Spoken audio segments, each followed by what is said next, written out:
Viewers কেমন আছেন সবাই? দেখতে পাচ্ছেন আজকে আরেকটা সিলিং ফ্যানের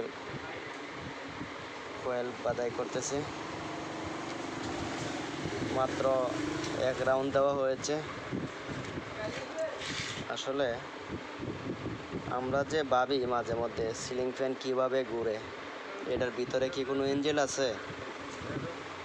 না, এটার ভিতরে আর কোনো ইঞ্জিন নাই। এই জিনিসটাই হচ্ছে গিয়া ফ্যানের মেইন জিনিস। এই কোডটাই কিন্তু ইলেকট্রিসিটি দিয়ে ঘুরে। এই কোড থেকে আমরা এত বাতাস পাই এই ম্যাগনেটের জোরে। দেখতে পাচ্ছেন এটার ভিতর আর কোনো যন্ত্র নেই, এটাই হচ্ছে গিয়া মেইন যন্ত্র। এটা ম্যাগনেট করে আর উপরের কভারটা ঘুরে, আর এই ঘোরার কারণে আমরা বাতাস পাই।